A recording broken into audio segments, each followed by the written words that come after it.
St. Cloud, stuff from doing his job. And then, Good evening. I'd like to call to order City Council Workshop Meeting, June 17, 2015, approximately 6 p.m. For board interviews for our Green Committee.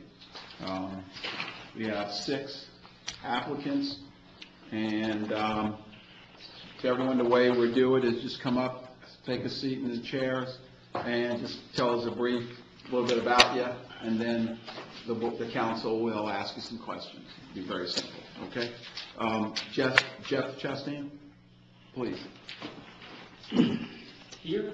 That'd be great. Okay. Sit down, relax. Okay. Appreciate it. Tell us a little bit about yourself, why you're interested in this, and Okay. Well, my name's Jeff Chastain. I lived here in Satellite Beach since June 2010, and this thing came to mind for me sitting in the workshop, I suppose, meeting that you had at the library a while back, talking about the stormwater projects and everything like that. And my whole thought process on this has to do with, why should the residents of the city of Satellite Beach, all of us, just sit around and wait to see what the city can do as far as reducing the nitrogen runoff into the river and everything like that. And, I've looked around at some projects that exist in other states where they've done things very successfully to address those problems. And I just wanted to be part of something like that. okay, thank you. Questions? Lorraine, would you like to start? Well, this is so new to us, a committee like this, that I'm kind of at a loss for questions. I like your application. How long have you lived in the city? Since June 2010, Okay. just a little over 5 years. Okay. Do you have a vision for what what this committee might accomplish? Yes, ma'am. And while I recognize that it'll be a committee of 5 people and everything we do will vote on and things like that, and, the things that I have in mind may not ultimately be what the committee engages in, but what I foresee is a group of people that focuses primarily on environmental projects or advising, conducting research and everything like that, and then helping the city, helping the council with, with information that's necessary to, proceed with existing things in an environmentally friendly manner. And I think that, on a project-by-project basis, I think we can do things like getting landscape contractors to work in a more environmentally friendly way, so we don't have as much nitrogen running off. I think we can do a lot in terms of getting residents to be more responsible about the way we use fertilizers and stuff like that. And what I have in mind are, things that may not be very difficult and very expensive, but have to do primarily with outreach and, I guess you could say, education. For example, and we talked about this, I think, in a different one, where, similar to that Delaware Livable Lawns program, where we can certify contractors and encourage them to come to us and get certified, because we are going to promote them very heavily and give them essentially some free advertising and help them earn business for things that they may already be doing. Another little thing I have in mind, like my children and I always encourage my sons when we go to the beach, hey, don't just clean up, the stuff that we have. Why don't you grab something extra and put it in the can on the way out?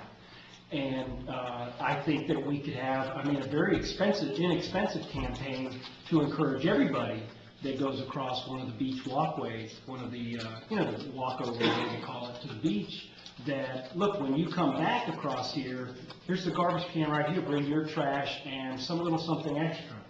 And things of that nature.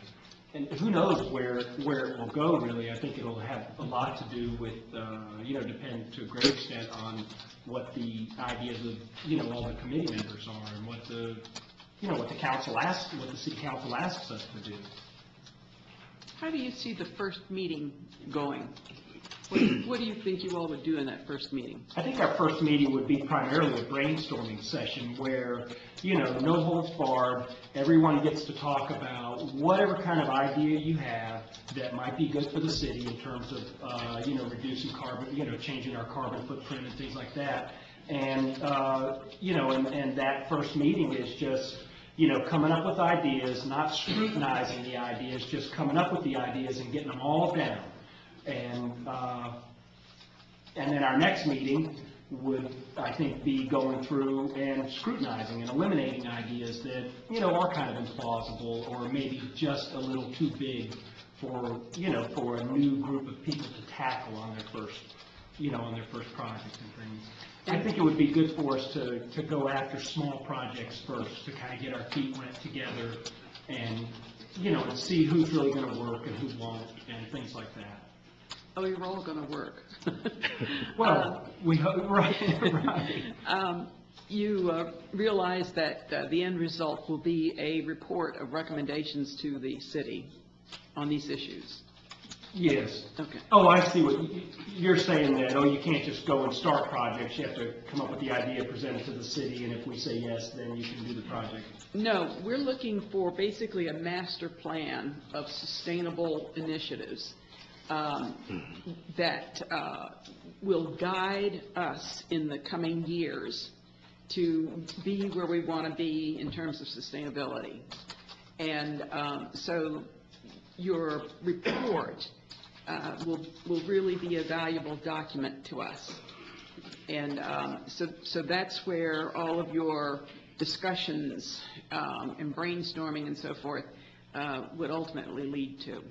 That sounds great. Good. Yeah, I'd be psyched to be part of that. I mean, I think that wherever, naturally I have my own ideas about what this becomes, but I think that with however it works, I think that I'll be very happy and excited about it, just being part of it. Honestly. And do you have the time available to meet a couple times a month for 2 or 3 months? Oh, yeah. Okay. All right. I'm glad you applied. Thank you. And I've asked you this before, Jeff, your thoughts, just real briefly, about working with surrounding communities. I think that is a super good idea. I think I don't see how we could, some of the things that I have in mind anyway, I don't see how we could be effective without, our town is just so small. Okay.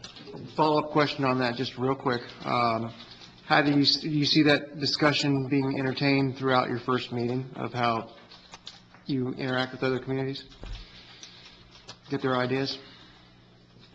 And if we're talking just Satellite Beach, I'll just give you an opinion versus a question. If you're going to reach out to other communities, that needs to be a part of your first meeting as to how it's going to be bigger than just Satellite Beach. Okay. That's just a thought. I'm just throwing it out there to you. I think that's probably pretty darn accurate, because I don't think that any of the things that we're going to attempt to accomplish, I think will ultimately require some of that. Okay. We only have so much stretch of riverfront and beachfront and, the land in between, and. Okay. That's good. That's all I have, Mr. Mayor. Nope, I'm good with what I've heard so far. Jeff, question, is there any day of the week that's not good with you? Meaning that I couldn't attend a meeting on that day? Right, is there a specific date that might be not convenient for you? No, not really. I don't have anything that happens on a particular day every week or. Okay, great, I just want to make sure the whole group has. Well, and to be clear, whatever day that, the council wanted us to have our meetings and things like that, I would make that happen. If I did have a conflict, I would make it work. Okay. Any other questions? Yes, sir. Nope. So thank you. Here's the way, I'll just think everybody wants, the way it works is that it's an agenda item in our packet is to vote on members for the board tonight. You're more than welcome to sit through our council meeting. It will start approximately 7. And I can't say when during the meeting, but during that meeting, it is agenda item and we take a vote. I'll be here. Thanks. And Mr. Mayor, I'd like to make the general comment for everybody's here so that we don't have to say it each time, that what we are looking for is a final report of recommendations to the city coming from this particular committee. So that's, and how you get there is totally up to you, but that's the end product that we would like to see, because it'll be very valuable to us. I just wanted to make sure that the potential applicants didn't get nervous, that you'll have staff members assisting you with that, and you have 3 interns assigned to your committee. So you'll have some assistance in writing that report and things like that, so you won't be overwhelmed, I think. So I just wanted to make sure that you didn't get overwhelmed hearing that. Thank you. Dave Vigalotti? And Dave, thank you very much. And one thing, we have interviewed Dave. He sits on our Sampson Island board. Correct. Thank you. I'm currently have owned a Montessori school. It's in Charleston, South Carolina, since 2001. I'm a Montessori educator since 2002. Taken a Master Naturalist course at Clemson Extension and Master Gardening class recently, University of Florida Extension 2015. I've recently, last year, coached a baseball team right here in Highland Park, 11 and 13-year-olds. I'm on the Sampson Island Committee. I'm a firm believer of reduce, reuse, recycle, and trying to get more people to do. I mean, it's easy to say, but let's get more people to do that. Be more responsible on landscaping, more zero landscaping, and growing sustainable fruit and trees that we can actually provide us, not only for the birds and animals and creatures that live on this earth, but for ourselves. I also believe in community building and making sure that educating our young children. The first 6 years are our most critical part of our life, and if we don't educate them, then they don't understand the value and the appreciation for our earth. And I'm here today to try to participate and be a part of the green movement. I have over 50 varieties of fruit trees in my yard. I live right behind tennis courts off DeSoto, off Caribbean Road, and you can do it, and it's possible, and you can provide food for your family and your friends and your neighbors, and you can educate them as well. That's why I'm here today. Thank you. I don't have any questions, only because I am also the liaison on the Sampson Island Committee and see him quite often and actually know a lot about his ideas and thoughts, especially as we talk about Sampson Island and the green and the plants and stuff. So I'm pretty familiar with that. Now, David's been involved for a while. I think it'd be a good fit. I really do. Thank you. Thank you for applying. Thank you very much for having me here today. Oh, you have anything? That's okay. Okay. Thanks, Dave. Okay. Ms. Drill, thank you very much. Eugene Matthews? Thank you.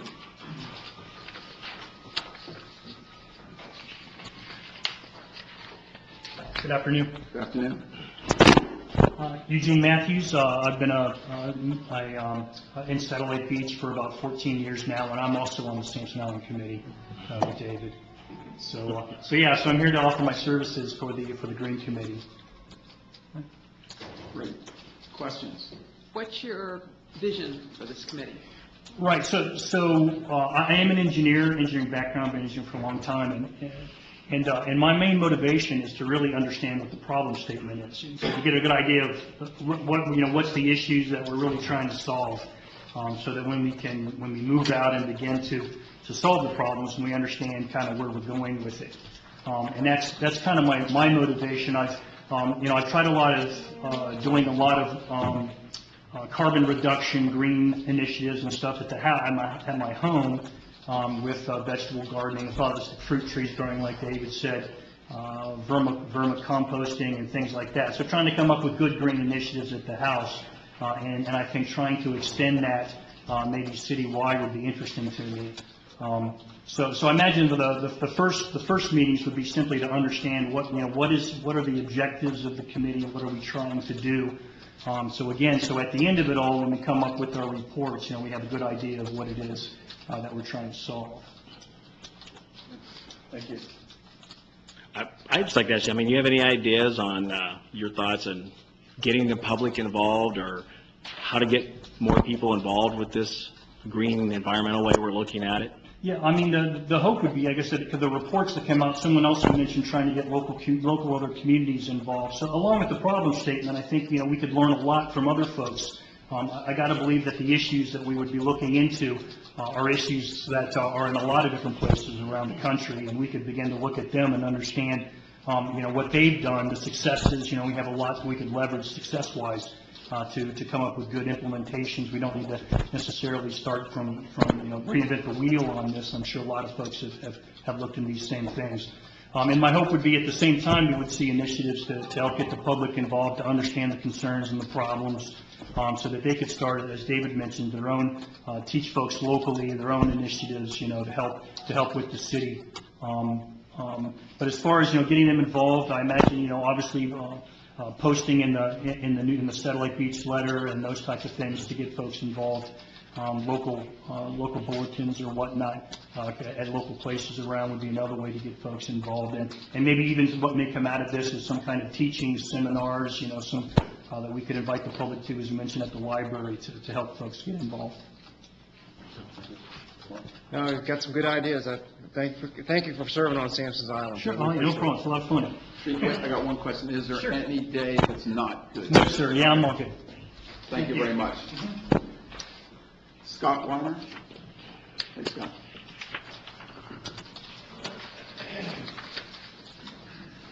Good evening.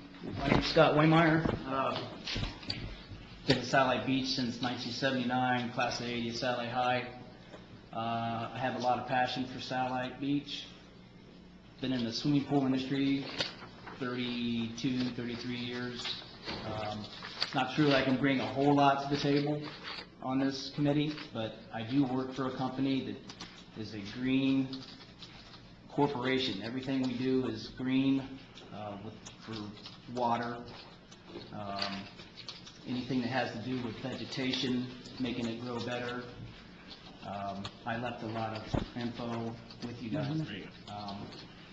Even if I'm not on the board, I can at least help with some of those ideas to try to fix water problems.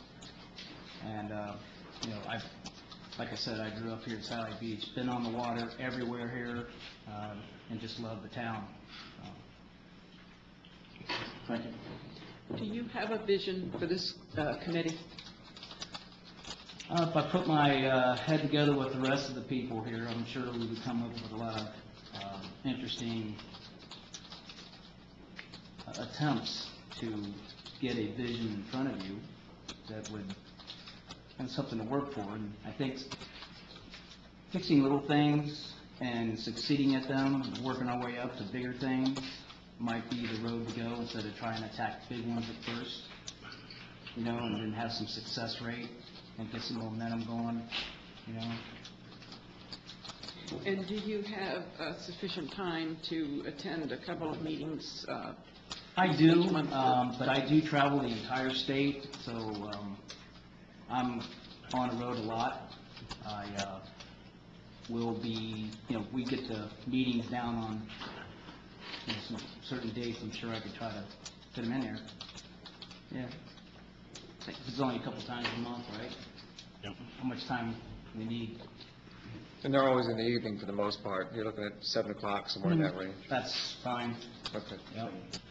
Questions? I don't know, with your background, do you see anything in there, for example, that could translate to our effort? Absolutely. There's a lot of stuff coming out right now that's all green, in the pool industry especially, heat pumps, pool pumps, that will save a lot of energy. BioWish, the company I work for, we have a team of scientists that will actually come down after I or the team figures out what our problems are that we can address.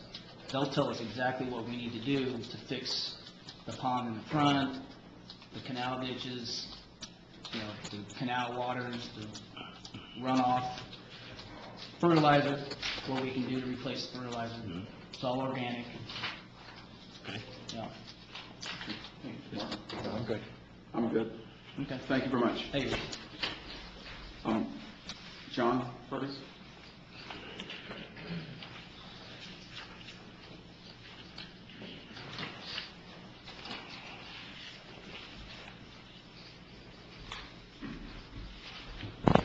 Well, it's been a while since I've sat here. I have a question. Yeah, How are you doing? I'm doing okay. Okay, I know everything else about you, so. I just got one. John, just, with your grant writing experience and that sort of thing, do you think that would fit with the vision and plan that'll come out of this as far as, because I'll be honest with you, I don't know the grants that are out there for the kind of direction that this group may go, but I see that as a strength from where you've come in the past, so, thoughts? They may be somewhere, but I certainly haven't seen them because I have some things I'd love to do. And I haven't found the money to do them. Okay. But it doesn't mean that we can't try to do something, I got another one. that's a little bit unusual. Support for this kind of thing coming out of Tallahassee, do you see any inroads we could make up there, depending on how this paper's written and I was going to say, constructed? this is Florida. We've got a problem. Yeah. I was just reading today, we're like number 14 in the country in installed PV. Yet we've got, I think there's only one state that has more sunlight than we do. Okay. We've got a problem there. Okay. And, this is, it'd be nice to think we could change something, but when they have to have a special session to pass a budget, I don't think there's a lot of hope. The only reason I was asking is just as direction when the group meets is, if that's a direction, and I'm hearing it's not right now, it's going to be something else, which is fine, so, and I'm not looking for a follow-up on that, so, okay. But I'd like to follow up. Remember when the grant writers were first hired, it wasn't we were going out looking for grants per se. It was, we had a list of things we wanted to do, like stormwater, Right. and then we hunted for grants. Okay. So if the committee comes up with a real good list, then you got something, and it may not be this year. It'll be 3 years down the road. Okay. When you see something, then you jump at it. Okay. I think that would be an excellent idea to have a section of that final report be potential grant sources. I brought back the funding sources, because there's some things that I've been reading about that might be. That's all I have. All right, thanks. I don't have any. John, thanks. Appreciate it. Is I'm Josh, available any night. Josh? Please, thank you. And I apologize, but can you please pronounce your last name? Sure, Pause, P-A-U-S-E. Thank you. You got it. Appreciate it. So, my name is Josh. I don't think you guys know me yet. I moved here with my wife in 2006. I'm a web developer by trade. It means I spend a lot of time in front of a computer, which is unhealthy. So I love to get to the beach whenever I can. I love to bike along A1A. You come from New York, we came for the beach. I think probably most people have come here, it's probably you're in the same boat. I would guess they come for the beach. It's right there in the name, Satellite Beach. So I recently started volunteering for Surfrider with Mike Daniel. I think you guys know him. He basically said I should be here, and so I am. And as far as specific talents, probably don't need a lot of custom software from me, but I do a lot of marketing stuff that could be useful, things like landing pages, social media promotions, the sort of thing that your kids might know what I'm talking about. Basically getting out to a younger group, getting people involved. What I learned from Surfrider so far is that the kids are the ones who have a lot of time and energy to actually execute these things cheaply and affordably. In other words, if you're trying to plant some sea oats, that's who's going to be down there with me digging the holes and planting the sea oats. It's going to be the kids. It's going to be younger people. So it seems to me whatever we do with this committee, getting young blood is definitely a priority, I would think. But I'll shut up and you guys got questions for me or? Mark? No, well articulated, thank you. No? I'll just ask, do you have a vision for this committee? Not really until I have a chance to see what we have at our, I don't know what sort of resources we have to work with yet. So I don't want to come up with some ambitious grand idea only to find we've got $20 to implement. I want to see what we're working with and hopefully come up with something good. I will make the comment that we're getting people with such a variety of backgrounds, that this final report can be multifaceted and very interesting on a number of levels, based on different committee members' expertise. So I think that's terrific. About the other ones, is there a day in the week you can't do it? Thursday would be my best day. And I heard you say 7 o'clock at night. What's your worst? Worst would be Tuesday. Okay. Monday is just second worst. I occasionally travel, but I'm always available through email or Skype or some way to check it. Great. Okay, any further questions? Thank you very much. Thank you. Any further questions from the board? No, sir. Okay, this time, meeting's adjourned. We'll start in a few minutes here if everyone take a break. Do it. Good evening. I'd like to call to order a regular city council meeting in the city of Satellite Beach, June 17th, 2015, approximately 7:05. Please join Councilwoman Gott in a moment of silence in the pledge. Please join me in a moment of silence.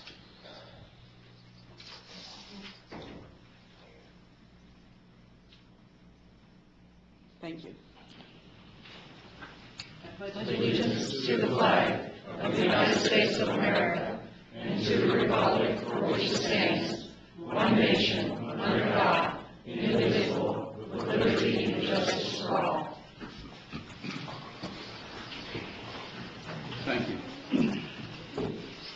At this time, I'd open the floor first to citizens of Satellite Beach, and then whoever else would like to speak on non-agenda items. This is for non-agenda items.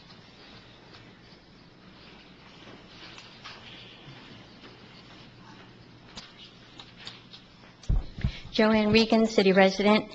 I would just like to advise the board and the citizens that the 7th Annual Rajesh Shah Memorial Blood Drive will be taking place on August the 22nd. We're going to be partnering again with First Wave Financial on A1A, and the blood drive is from 8:30 in the morning until 4:30 in the afternoon. So if you're a regular donor, the last time you can donate blood is June the 22nd. That'd be 8 weeks before our blood drive. And I would just like to encourage the city to do whatever they can to recruit donors, because this is a community blood drive. I'm nervous. It's a community blood drive, and it's important. In the summertime, there's really low donations, and it's a constant problem. And going into hurricane season, we don't want to be in a low blood donation situation. So whatever you can do to get out the blood donations. Thank you. Thank you. Thank you.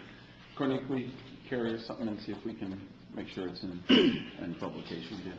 Thank you, John. Floor is still open for non-agenda items.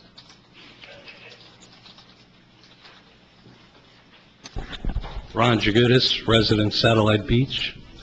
I want to thank the previous speaker. That is an important project. I'm going to defer further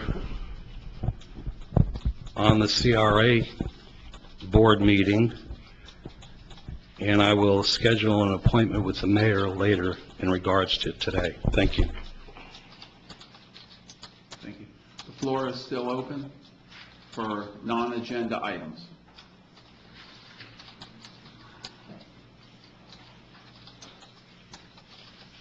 Hi, Mark Abraham, city resident. I wanted to make some comments about the resiliency meeting that we had a couple nights ago. First of all, I had brought up the fact that there was a document that I had said was online. I'm mistaken, it wasn't. I received multiple emails from people, probably constituting over 100 people at Satellite Beach. And in one of the emails, I had actually received information that I thought had come from your website. It's not true, but it is the document called Community Resiliency in the City of Satellite Beach. It's the proposed policy recommendations and adaptation action areas for the City of Satellite Beach, Florida. It's a half dozen pages. And this is what you guys have posted on the phone boards during the resiliency meetings. Like I said, it's a 6-page document. And the suggestion I'd like to make to the city is that You can't possibly expect the citizens to be properly informed by taking information this detailed and blowing it up and putting it on 2 foam boards that are probably 3 foot by 4 foot and expect people to stand there in the preliminary minutes before a meeting and ascertain what it's all about. In that document, by the way, you reference that you're working off of projections that are based on a certain study that you've done, which is the modeled sea level projections. Those too are not available. And I guess the point I'm making is, if you have information like this pertaining to proposals, and if you have numbers that come from a study for sea level rise expected in the low, intermediate, and high, please put it up on your website. Please make it available in handouts when you have meetings like this, because if not, people don't know what you're talking about. Everything is just kind of a spin. What's important is, and I've stated this before, that I don't believe that the modeling is correct. The modeling is way overdone, anticipating on the high side over 8 feet of sea rise by 2100. That's in 85 years. Your proposal goes on to suggest that you folks use the intermediate and high levels to make determinations in the proposals. But the one I want to point out is the one that raised, I guess, the most tail feathers during that meeting. And I'm going to read it to you, because I said that if an event occurs, that there are trigger mechanisms that are being proposed that will prevent the city from using public monies to rebuild the infrastructure. And I heard a lot of yelling and screaming behind me saying that's not true. So I just want to read to you what this says. Proposed policy. The city shall determine how to identify the circumstances, time frame, and other indicators, those are the triggers I'm referring to, in which the city will only maintain infrastructure within the AAA area and will not utilize public funds to improve or enhance the infrastructure. My way of interpreting that is that if you had something that was damaged during a storm, your monies, according to this, would only be used to maintain it, but that you couldn't do anything other than that. So it's one of those items. I think the whole thing needs to be opened up to a workshop, and that would be my suggestion as time goes on, is to please, on these proposals, rather than acting as a board of 5,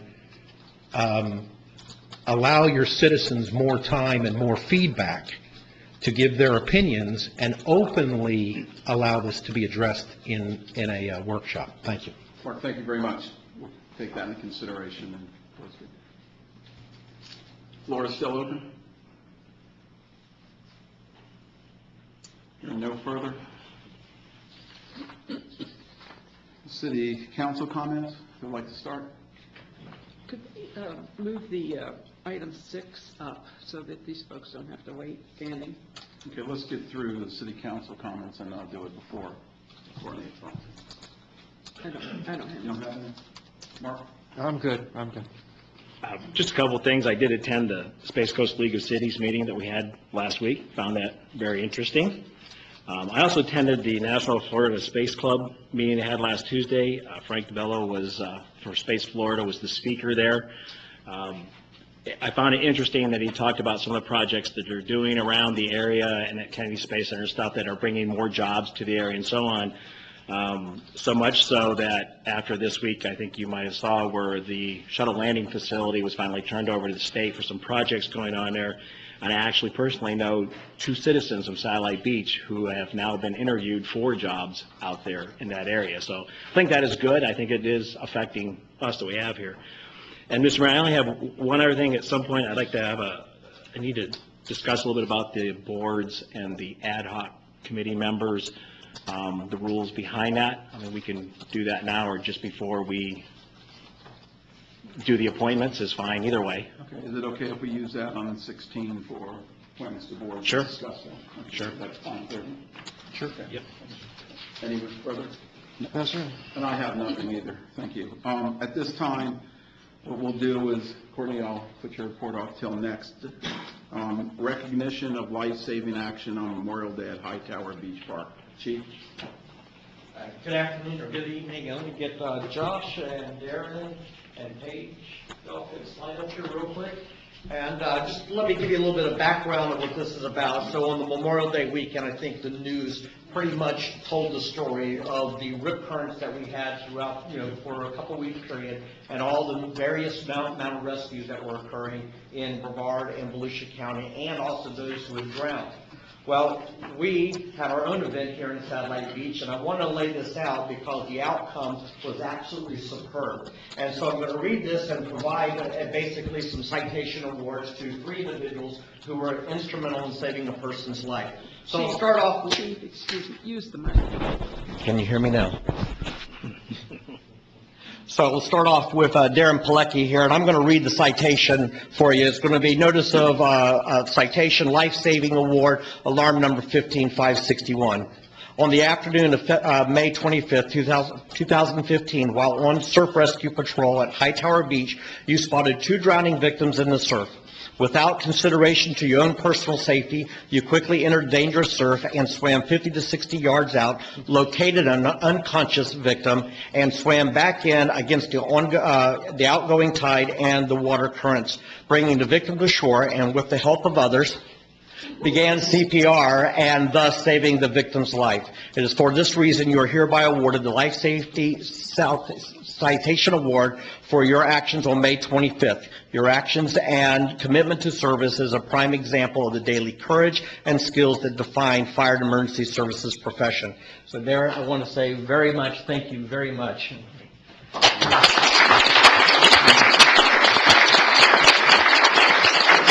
So, Paige, I want to tell the other half of the story as it relates here, and this is Paige A. Hammer, and Paige with her family was there at the beach when all this occurred here, and so I'm going to tell the story from her side of it. On May the 25th, while on a beach with your family, a drowning victim was pulled to the shore by Satellite Beach Fire Rescue members. The teenage victim was lifeless, not breathing, and did not have a pulse. And while Satellite Beach rescuers began chest compressions, you courageously provided mouth-to-mouth resuscitation to this victim who had bodily fluids in her passageway. Your actions on that day saved the victim's life. It is for these reasons you are hereby awarded the Life-Saving Citation Award for your actions on May 25th. Your actions are a prime example of what citizenship is and reflects all that's good in society.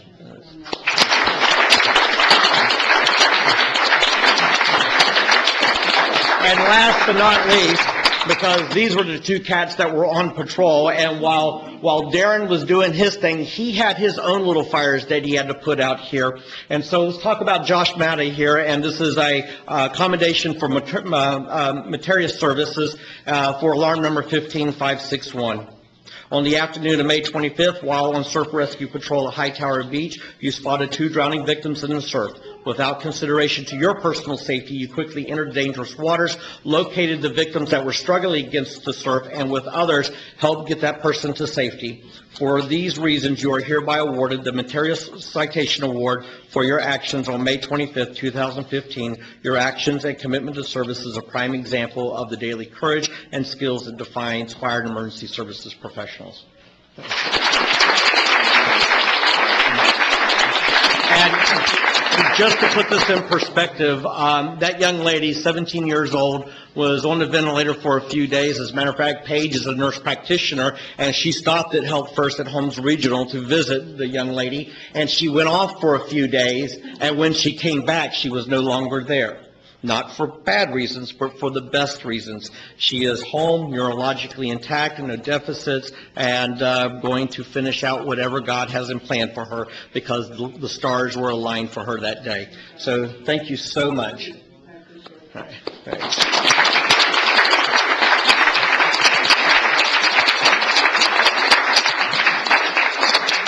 Mayor, I want to say something. First, thank you very much, and I think this is an indication of the service that these people provide, but I think it goes beyond that.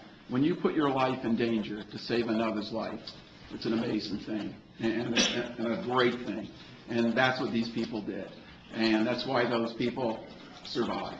And thank you, gentlemen, And the lady, thank you very much. And the training, the work and effort that the department puts in pays off. And you can never put a price tag on it. And gentlemen, thank you. Thank you very much. Mayor, I just wanted to mention too, is we don't have lifeguards at Hightower. And it was the chief's decision to put out beach patrols that day because it was a heavy beach day. It's his decision also to train our staff in ocean rescue and water rescue. So I just wanted to commend him for that decision. Our staff, the fact that they were just out there to begin with, is the reason why her life was saved. And also, certainly because we had a citizen also out there as well. But I had to point that out. It's a great decision. It's a great service that we provide, and, we're real proud of all of you. Thank you very much. Appreciate it. Okay, moving on to agenda item 5, back to 5. Courtney, City Manager's report. Thank you, Mayor. We have 2 nights left for Family Nights Fun Swim. I know that's a weird title, at the Satellite High School pool. These are June 26th and July 10th from 6 to 8 p.m. And $5 per family, and you can go swim for the evening at the Satellite High School pool. We have scheduled a community meeting regarding the Roosevelt Reconstruction Project for June 24th at 6 p.m. at the DRS Center.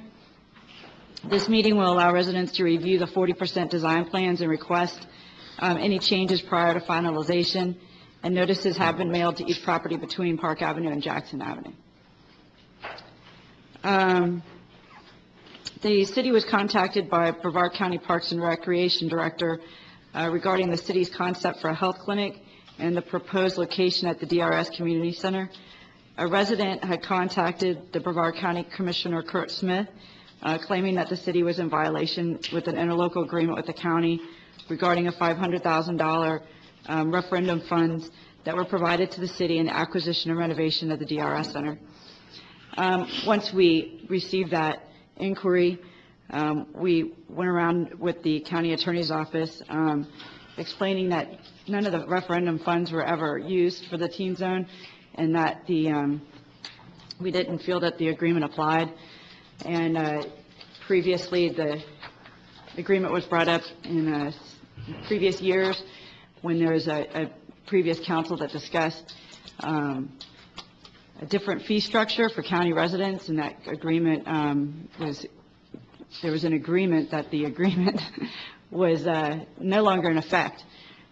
So we went on to discuss that, and the county attorney's office has agreed with the city that the scope of work in the agreement references the teen zone, but the agreement does not apply to the teen zone since the referendum funds were not spent on the teen zone. I also wanted to just mention that a resident also attended the Cocoa Beach City Council meeting regarding their agenda item. As you recall, we had an agenda item regarding the health clinic, which approved an interlocal agreement allowing Mercer Inc., which is a healthcare consulting company, to conduct a feasibility study for the city's healthcare clinic, and that feasibility study was free of charge. The city of Cocoa Beach also had that item on their agenda a couple nights later, and a resident went to that meeting to speak in basically not in favor of that and expressed concern about the clinic. And I wanted to make sure that you're aware of that of course that's going to take a lot of my time now, because I'll have to be going to all these other city meetings to make sure that any doubt on the clinic is combated. I can't imagine why anyone would be upset with the city wanting to save money with healthcare and having a free feasibility study conducted to determine whether that's possible or not. But of course that is happening. I did want to mention that I don't believe it's a real issue, except it's just a political issue. So I wanted to make sure that you knew that that's going to take quite a bit of my time to deal with that. The Florida League of Cities Legislative Committee meetings will be held on June 25th and June 26th, 2015. I will be attending these committee meetings along with most of the city council. Just wanted to bring that to your attention. I have a thank you letter for Commander Barrios within the agenda packet, and I also have a thank you letter for firefighter paramedic Eric Tippins. I did want to mention couple other things while I have you. As you know, I sit on the Tourism Development Council Beach Committee, and we were just notified that state funding for our beach improvement projects is actually in the budget, fully funded. So once the final vote is taken and is signed by the governor, they will immediately move to secure our federal share in that. So the Midreach project has apparently gone through its first phase of secured funding for this next budget year. So that's good. Yeah, so that's a good. And I can't really take credit for that. That's really the Natural Resources Department of Brevard County really has been heading that up. And then I also wanted to bring to your attention, we did have the opportunity to hire 3 summer interns, all hailing from Satellite High School. 2 are in college now, and 1 is going to college. 2 of them are here tonight. Is the 3rd here? No? He's in Tallahassee. But we have 2 here. I just want to introduce them, so if you could stand up. Megan Caminali and Zach Fleece. So they'll be, they've been assigned directly to the Green Committee. So when I mentioned the interns that will be helping the Green Committee, this is our intern power. And so this is going to be a very powerful committee as I see the applicants and the interns. I've already been watching them come up with some ideas for the committee, and they're doing a great job. So I just wanted to make sure that you knew who they were when you walked into City Hall. Welcome. And that's all I have. Thank you. We have time specific at 7:30, so I'm trying to look at an agenda item here that might not take as long. Do you think agenda item 10, since it's a second reading? Yeah, that would work, sure. It's time to open up a public hearing, discuss, take action on ordinance number 1105.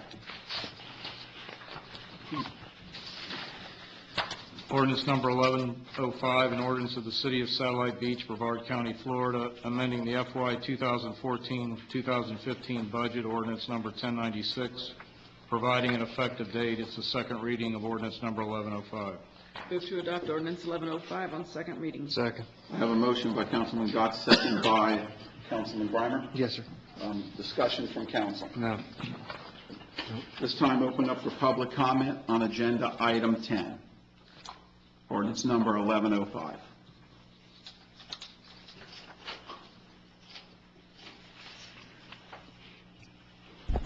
Ron Jagutis, resident Satellite Beach. This budget amendment, I assume, is the same one that was presented the last meeting we had in May. Is that a correct statement? Those numbers in there, I believe, based on the amendments, was there not a column of actual numbers there? Year to date, yes. Year to date? Year to date, meaning 14, 15? The column says year to date as of April 30th, 2015. And there's no actual column for the prior year in there, correct? No. And just to make it clear, those numbers year to date, they are not compiled, reviewed, and/or audited. Is that a correct statement? What's your point?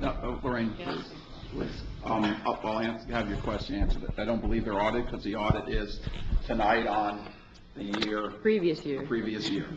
So We they're not can't audited Thank you. until- Thank you. So nobody other than city staff has looked at the year-to-date numbers presented in the budget. Is that a correct statement? Yes. I would say that's partly correct. The city council each gets it and looks at it. So city staff and council looks at them. Thank you. Thank you.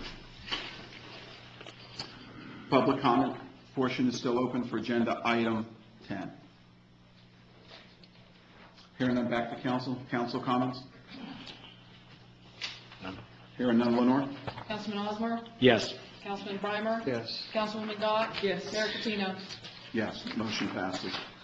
Okay, time specific, we're in the whale, take that as on time. Discuss, take action on the audit report for FY 13-14. Courtney? I'm going to go ahead and invite our auditors up to make that report. Thank you. Which item are we on? We are on agenda item 7. Okay. Good evening, Mayor and Council. I'm Debbie Good. I'm an audit partner with your independent audit firm, Carr, Riggs and Ingram. We are a regional CPA firm, and we're here to report your audit for the year ended 9/30/2014. With me tonight is Chaz Hoyman in the audience, another one of our partners, and I am pleased to introduce to you tonight one of my new audit partners. She's been with our firm but has been promoted, Yvonne Claiborne, and she has worked on the city's audit for the last couple years. She's going to make the presentation to you tonight. Thank you. Welcome. Thank you. Real quickly, it's a large document. You've had an opportunity to look at it. I'll just give you some highlights. On page 5 is the audit, starts the audit opinion. It's what's referred to as an unmodified opinion. It's the highest form of assurance you can receive in the audit process. That basically says the financial statements are materially correct in their presentation with accounting standards. On the second page of the opinion report, it makes a reference to changes in accounting principles. During the year ended September 30, 2014, the city implemented 2 new accounting standards, GASB Statement Number 65 and 67, and I'll highlight those changes as we move through the report. The management's discussion and analysis is the city's analysis of the financial statements of the city. If you're not going to read anything else in the report, I always say read the MD&A because that gives you the highlight of everything. On page 21 and 22, it's the statement of activities. This is basically the balance sheet of the city in a quasi-commercial format. That was the new accounting standards back about 10, 15 years ago, in an attempt to make them more user-friendly in terms of comparison to businesses. The net position this year increased just shy of $500,000 over the prior year. Your unrestricted deficit improved or went down by about $266,000. The bulk of the increase was related to an increase in assets of about $680,000. On this statement, if you look on page 21, there's a section, a new section on here called Deferred Inflows of Resources. That's the implementation of GASB 65. I like to say GASB 65 is really just a change in terminology and geography. These are items that used to be called liabilities, and now they're called deferred inflows because they don't meet the definition of a liability under the new accounting standards. Included in that section now is the liability related to your interest rate swap and the deferred revenue related to your business tax receipts, which used to be called occupational licenses. On page 24 and 25, that's your balance sheet under the fund level financial statements. These are the financial statements you're used to seeing. This is the financial health of the city in the format that it's budgeted. On these financial statements, your total fund balance went up by about $300,000. Your unassigned fund balance increased by about $50,000. What's of note in here is that your committed fund balance increased primarily due to the stabilization policy, and prepaid insurance is your non-spendable item. But your stabilization policy was sufficient this year to clear a management comment that you've had for a couple of years, so I did want to highlight that for you. The rest of the financial statements are fairly similar to what you've seen in the past. I wanted to highlight on page 33 your capital asset fund. There's a revision in the definition of your capital asset fund to use services or pay for services out of the capital asset fund, like your cloud services. That's important. That'll come up again in a minute. Page 38 has the note that's related to your new accounting standards. We've talked about 65. GASB 67 is preparing you for next year's implementation of GASB 68, which is related to the pension standards, and that's probably the one you've heard the most about. 67 basically took your pension footnote and just basically put it on steroids and expanded it by about 6 pages. So your pension footnote is fairly robust. The idea with GASB 67 is every city had the opportunity to calculate their funding liability for their pension fund. They had different options, and they could play with the interest rate or the actuarial method that was used and come up with different numbers. GASB 67 says, okay, everybody's going to use this method, and we're going to limit the amount of wiggle room you have and the interest rate you're going to use, so that when you're looking at one city to the next, it's going to be more comparison to apples to apples. What's important to note is this is 67 is calculating the pension liability for financial reporting. It's not necessarily the same method the actuary is going to use for funding. So when you talk about whether or not your pension plan is funded and at what percent it's funded, there may be a difference between the financial reporting number and the funding number. And I don't like to skip around, but I do think that it's important that we look at that number on page 72.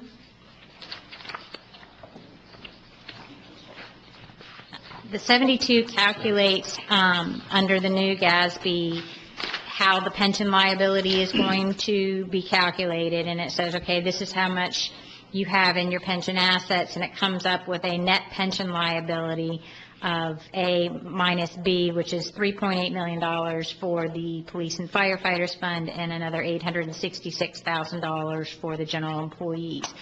That number is important because next year that number, or as the numbers calculated as of September 30, 2015, will be part of your statement of net assets. And where we had improved our net position by about $500,000, we're getting ready to take it back the other direction by about $4.5 million. Okay. What that's going to do in terms of the financial statements, it's going to create some deficits. It's going to happen to pretty much, I think there's all but one city that it's going to create a deficit for. The funding agencies are aware of it. They know that this is a future obligation. It's basically saying your employees, as they're working for you today, are earning this pension benefit. And, you know, we don't know what's going to happen in terms of how the funding agencies are going to take care of this, but we suspect, and what most people believe to be the case, is that unless your city is in financial distress, and there's a very real possibility they would have to pay out that pension liability because the city would no longer exist, that's probably about the only time that they would get real excited about that number, although it is important to watch that funding percentage. Okay, and there's lots of industry guidance and some pretty wide ranges on what they think is a properly funded amount. Okay. Other than that, the new stabilization policy is updated in your footnotes. There was a budget deficit this year, so that item did repeat as a management comment, but it was really just a matter of because remember that policy change I was talking about, how when the budget revision was made, that just not enough money was moved up for the cloud services, so it created a minor budget deficit. Again, it's something the city's working on, and it's ongoing, and it's a work in progress, or it's an art form to try to catch all that on your statements. And with that, you have the required communication, which is really just an analysis of, since we work for you, it's just an analysis of what kind of representations that were made to us during the audit. We didn't have any issues with your staff, and we thank them for their help and support during the audit process. With that, are there any questions? Council questions? Thank you. I'll open up for public, and if we need your help, thank you. Thank you. The floor is open for public comment.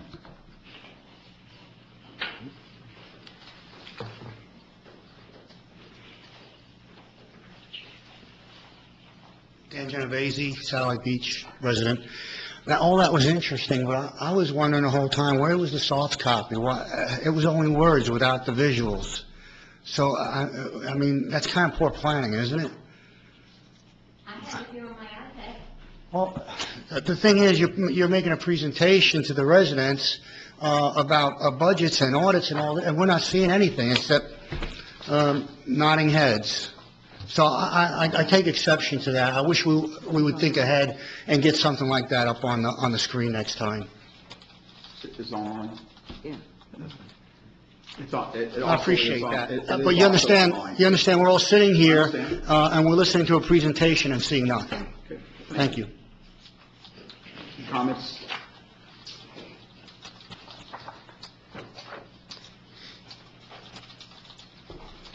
Ron Jagutis, resident Satellite Beach. Citizen has every right to request that, and hopefully that changes. It's been done in the past, I believe.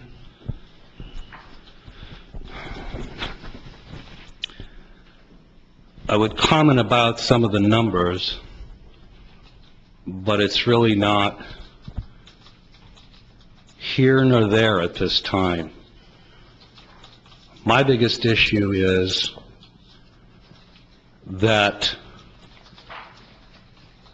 for whatever reason, and I was given an answer last week that I thought was a poor answer at that. And I remember when this audit committee was selected, and one of the biggest issues was that we've got the staff, we've got things to take care of this, and I know things can happen being in public accounting in the past, being a partner in a CPA firm. But as a working document, I really don't go after the CPA firm or the auditors as far as what they're doing. I wonder what the council is doing, staff is doing, because we heard no updates for months upon months upon months. It was the year-end, September 30th, and we have a signed letter, June 6th, I believe. And I was vocal at the last meeting. I want to know how anybody could sit like this for 9 months, no updates, especially to the citizens as far as what is going on from council. These statements would assist everyone if they were released sooner, for planning purposes and so forth, and perhaps would help the citizens understand what is going on here. Never mind that government statements are more complex sometimes than corporate statements.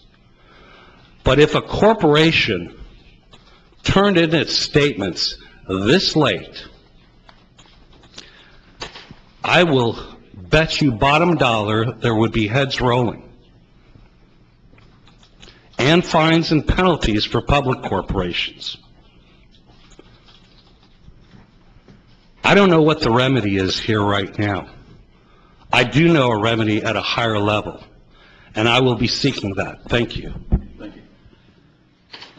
To let the audience know, we do have quarterly budget reports. I know ever since I was on council prior, and I know this sitting council, the time has always had quarterly budget reports that keeps us up to date with our spending, where we are compared to our year end, and we have that every quarter. As for this being on time, it is on time per the state, and so we are following the guidelines here.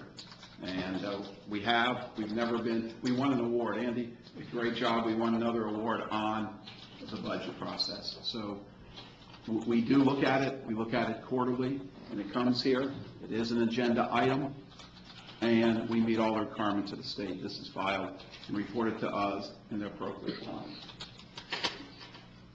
Still open the floor. Hearing none, back to council. The motion to accept. Move to accept the FY 13-14 financial audit by Carr, Riggs, and Ingram. I have a motion by Councilman Gotz, second by Councilman Breimer. Further discussion from council? I would just make one comment is, I did not receive a request, email, in person, phone call, by anybody asking for any information on this item. Had I received a request from anybody, I would have done due diligence and got the information that they were looking for and provided it. I think I have said time and time again that I am more than willing to work for the residents and answer their questions. But if you don't ask me a question, I can't get you an answer. And on this particular item, no one asked me anything.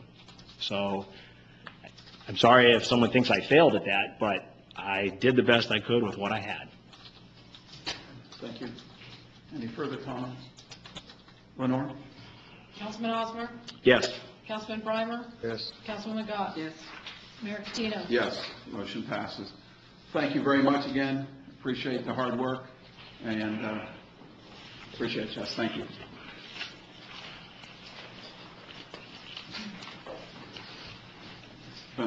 All agreement, we're on agenda item 8, discuss and take action on a request for a proposal.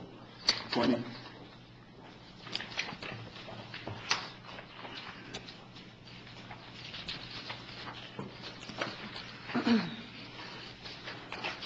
Thank you, Mayor. I'm going to go ahead and invite PFM to come up and present this item.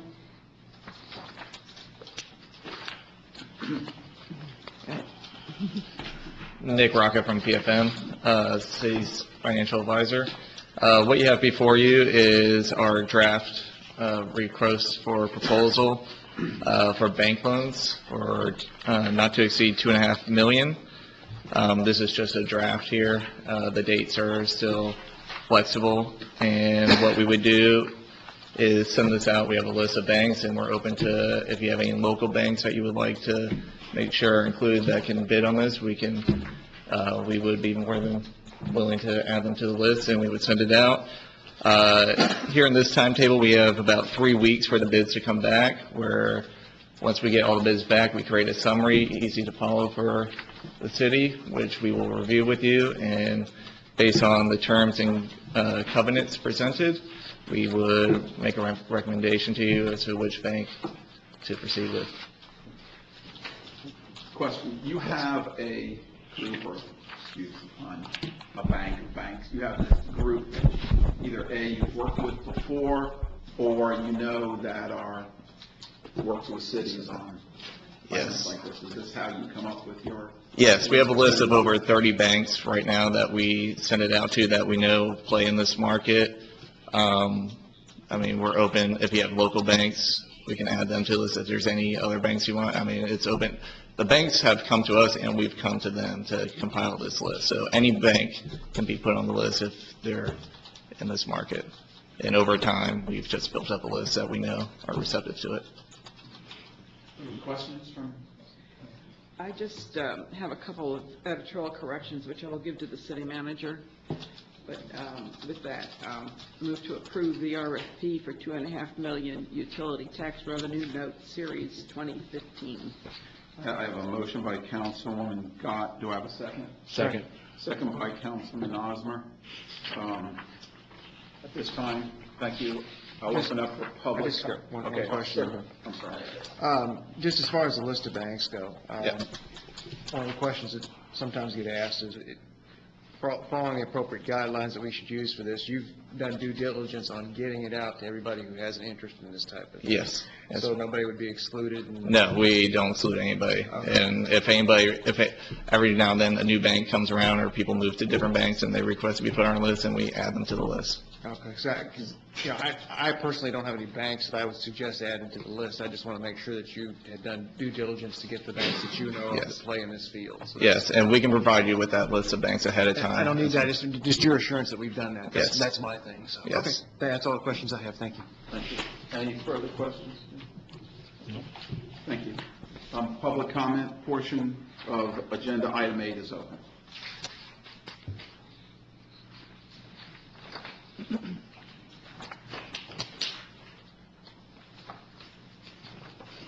John Fergus, 135 Maple. The discussion about 30-some banks. I guess the question I'd have, which I presume they can answer, is this something that credit unions may also, you talk about banks, is that generic banks or real banks?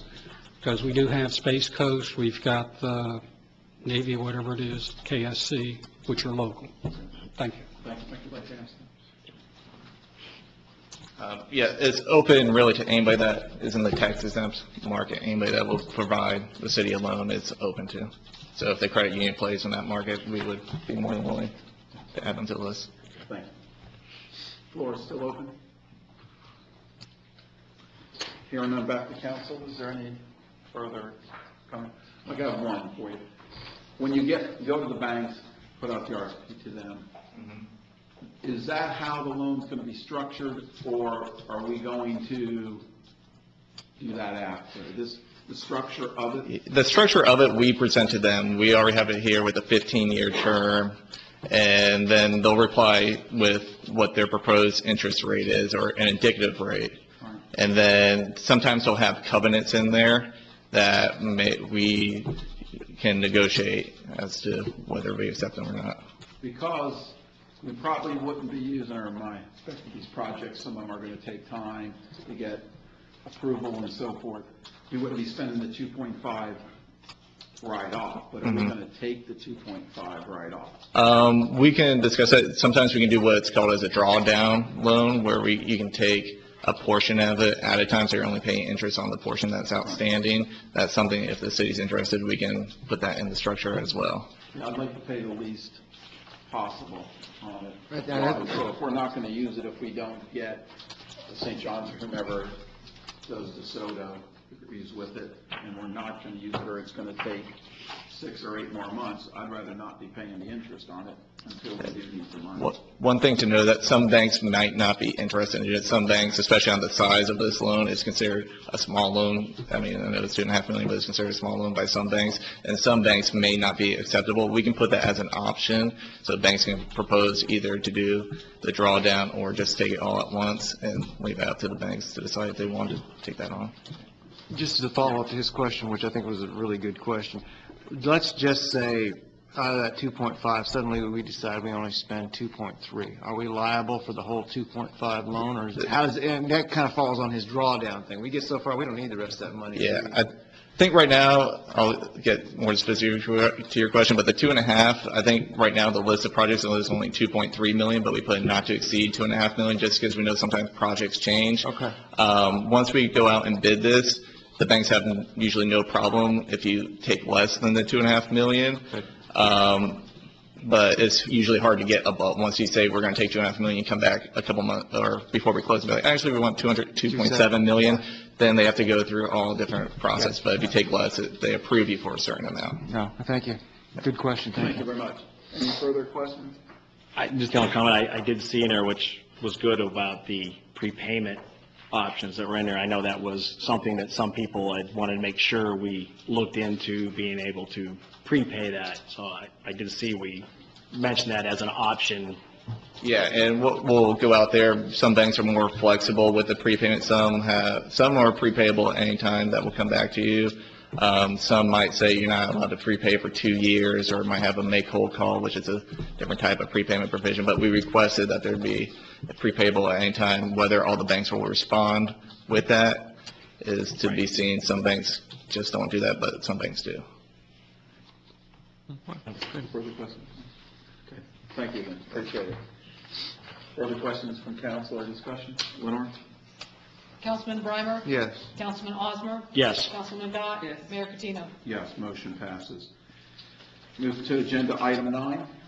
Discuss, take action on agreement between the City of Satellite Beach and Brevard County.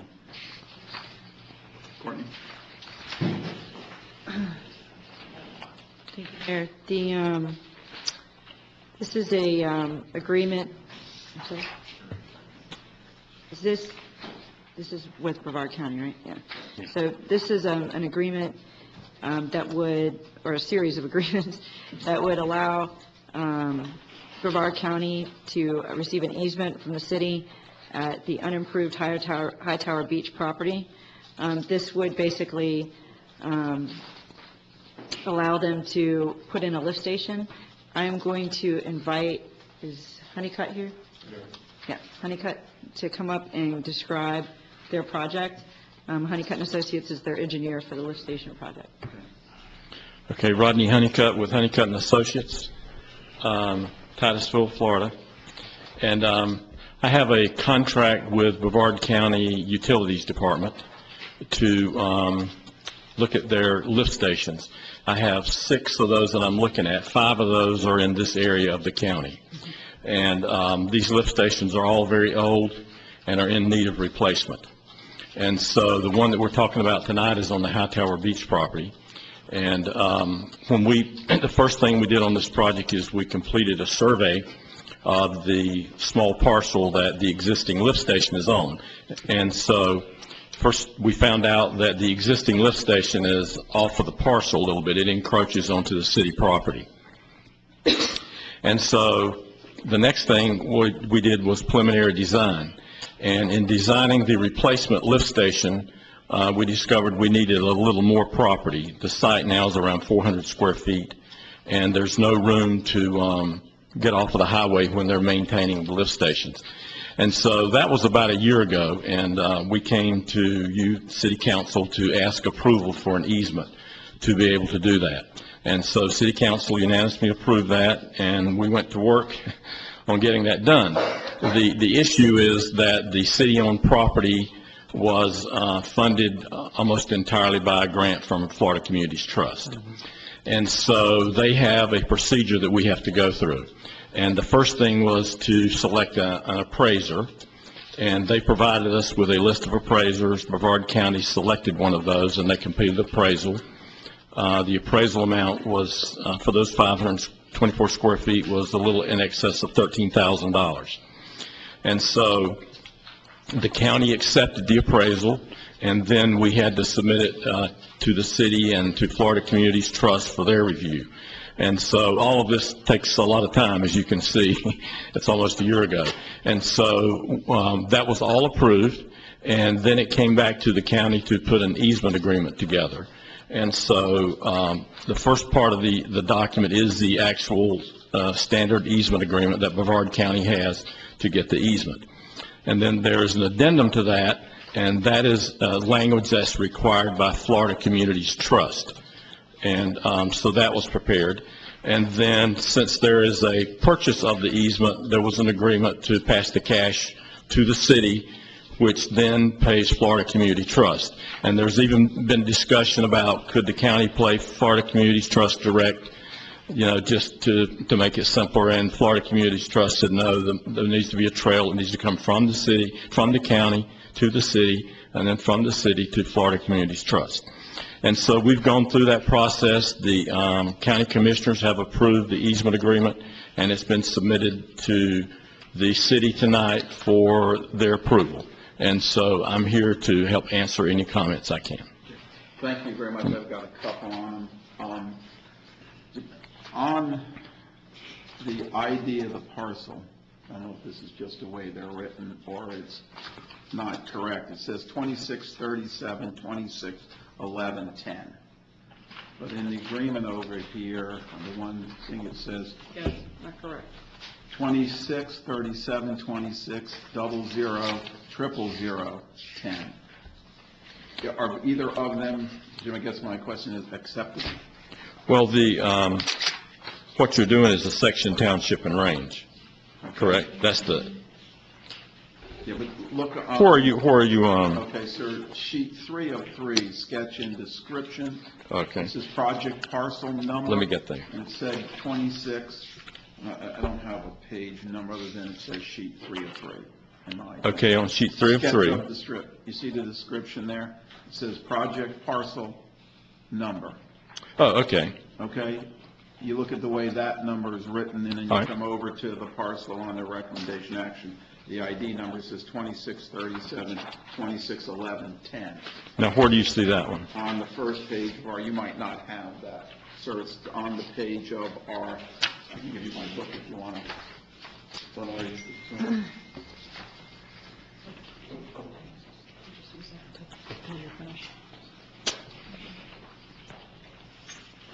So she just gave me the page that you just, the first described, but where's the second one? It's in your survey. So the first one is in the staff report, Oh, and it says 2637, 2611, 10. And then in the survey, to me, the survey is the correct one. I mean, that's the real parcel number. yes. So either the staff report has an error, he just summarized it short, the Okay. short number. I just wanted to make sure we were. Let me, since I prepared that staff report, I'll jump in on that one. I prepared this parcel ID based on the property appraisers, which also links you to the tax account. And quite often what they do is they drop the zeros off of it. So it remains with the pertinent information, which is the 10. Okay. Thank you very much. Other questions? Yes. What are we being asked to approve tonight? You're being asked to approve an easement for Brevard County to be able to upgrade the existing lift station that serves Satellite Beach. And the county is paying, I don't have the exact number here. It's in the agreement, 13,000. I'm aware of that. Here are my problems. I Okay. spent easily an hour on these few pieces of paper trying to figure out what they said, and come to find out, I never did figure it out. We've got 3 documents here that appear to be needing the mayor's signature. One is called a contract for purchase of easement rights. Another one is called addendum, although I don't know what it's an addendum to. And another one is called a perpetual lift station easement. When you actually read these documents, there are errors in them. For instance, on the contract for purchase of the easement rights, it talks about see attached Exhibit A, and I assume that's these 3 pages of Exhibit A that we've got. If you go to the perpetual lift station easement, it says see Exhibit A attached here too. I'm going to assume that it's those 3 pages of Exhibit A. Okay. At the bottom of the contract for purchase of easement rights, it says see attached addendum. If I look at the addendum, it says that this amends the contract for sale and purchase between the city and the county. We don't have a document here called a contract for sale and purchase. We've got a document called a contract for purchase of easement rights. So I don't know what that addendum is actually supposed to be referring to. And then you've got some other stuff in here that's so silly, I can't believe it. For instance, on the contract for purchase of easement rights, it talks about this transaction will be fully executed and the document recorded upon signature and acceptance by the county commission. Normally, it takes 2 parties and 2 signatures to make a contract. And the way this is worded, you could just go ahead and file this thing now, get it recorded because of that silly language on closing dates. It's nonsensical.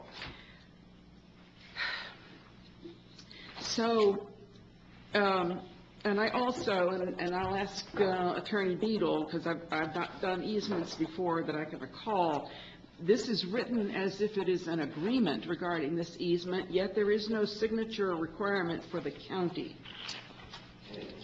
Is that sufficient?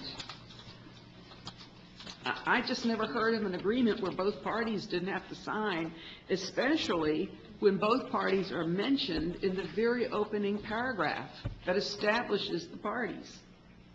Well, normally an easement is granted from one party to another, similar to a deed. And that's how this introductory paragraph is written, similar to a deed. Single signature. Basically, you're giving whatever it is you're giving, and the only person that signs that is the person that's giving something up.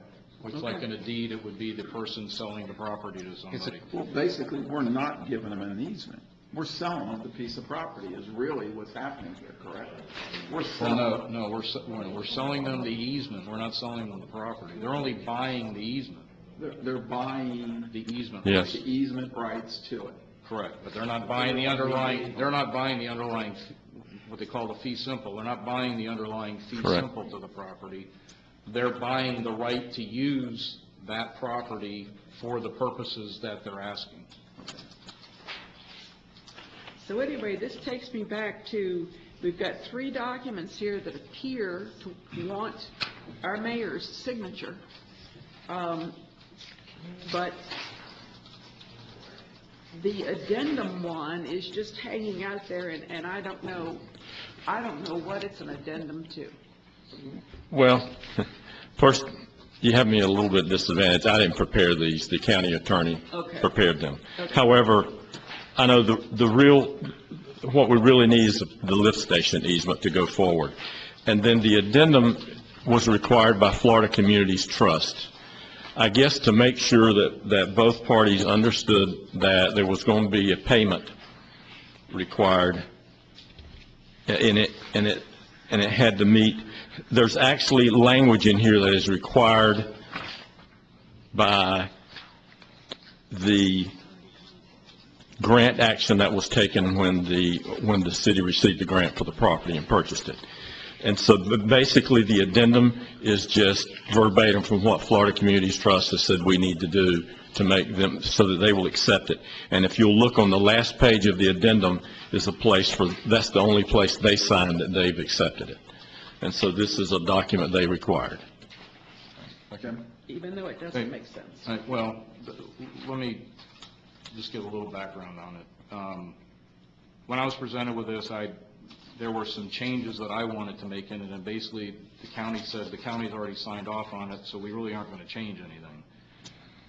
I can justify it, for lack of a better word, by saying that the addendum is attached to this contract, is what the intent is. So even though the nomenclature is not accurate, it is attached to it, so you read them together. So I don't per se, would I prefer that it parrot the language? Yes, but the fact that it's attached eases a little bit of the indigestion, so to speak.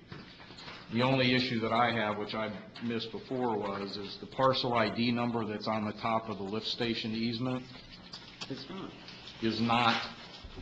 doesn't have the township section and range right, so that parcel ID number can't be right. It may be that this is a copy and paste from another one that you guys received.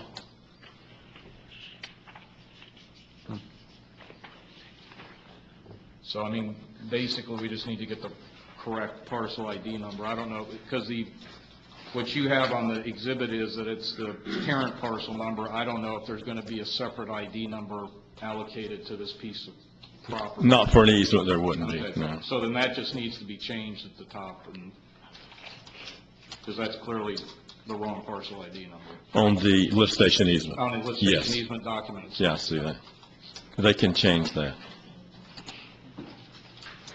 Well, we can make that change. I mean, But can we also clean up this contract for purchase of easement rights to get the nonsense out of here and to specify what addendum we're talking about? It's a county contract. They've already said they're changing nothing, so it's already been signed. it's already been signed and approved by the county. Well, I can sign it again. And basically, just from a fund standpoint, this is a pass-through, is all the funds are, right? They just want a trail, the Correct. funds are coming to us, and we're just passing it through, correct? That's correct. Okay. So Jim, this can be passed with the understanding that the parcel ID number will be corrected? Correct.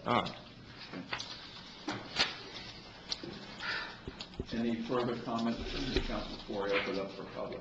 No, I think the parcel number was probably bothering everybody and going through there. I was having a hard time tracking it from document to document myself. Do you want a motion first, or you want to? Give me a motion first. Before you do that, can we talk about what your motion would be first? Because I've got some real heartburn with this. These are legal documents, and one of them is a total mess, and I'm not willing to vote yes on that. I am willing to vote yes to give this easement, But I'm not willing to vote yes on this contract as it is currently worded. I guess I'm not the one making the motion or a second, but I'm going to refer to even I know it is no disrespect to anybody.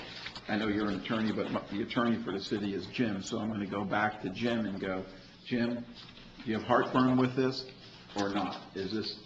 Or is it something that this is the way the county says it's going to be done, and either we're going to get this done or we're not going to get it done, and we're going to go back and haggle over something that's going to take obviously another year, because it was July of last year that we started this. As I indicated, I have issues with how it's worded, but I can live with it because the bottom line is all we're trying to get to is to give them the perpetual lift station easement, and the addendum is attached to this contract, so even though, like I said, even though the language doesn't parrot what the contract says it is, that's what the addendum is, and it facilitates the payment as indicated in the addendum.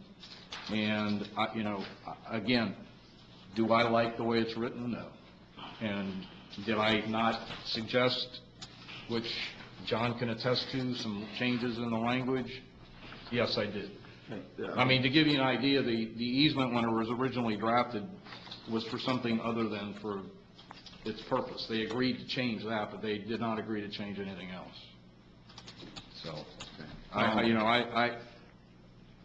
it gets us from point A to point B. Everyone knows what the rules of the game are, and, May I make one motion? Okay, but My just motion- before, let me ask him a couple other questions here. We signed something we're legally bound by this. Correct. Okay. They need the access to the lift station, correct?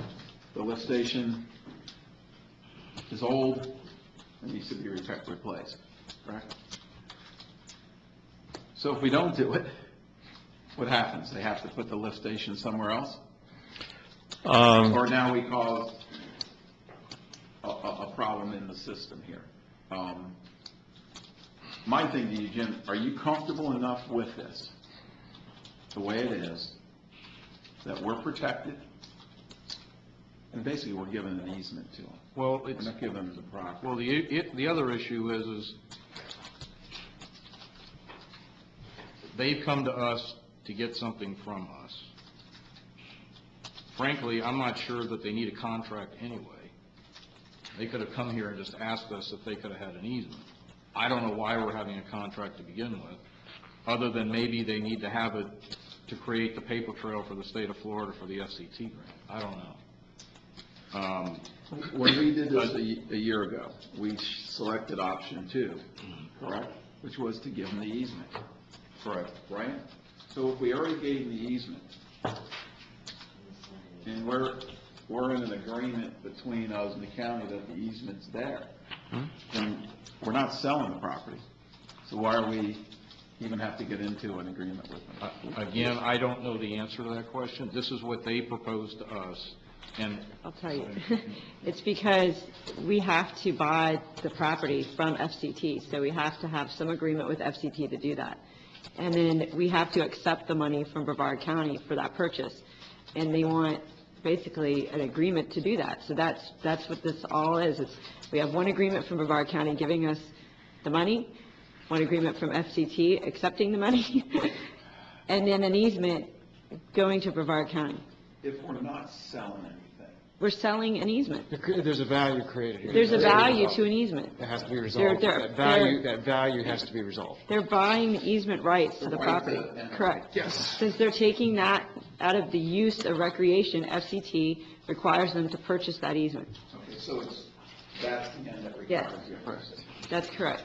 Okay, I just want to make sure. And I know that this, is difficult to understand. I just would hate to see, if we go back to Brevard County, their attorneys have to look at this again. They have to program it back onto the agenda.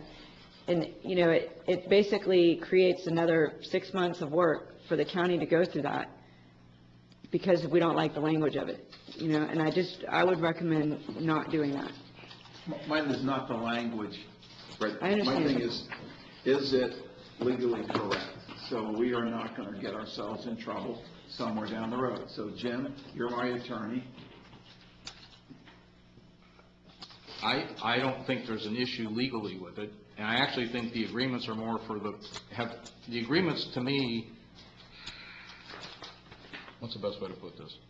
The city's already agreed to do this. The agreements are more for FCT and the county.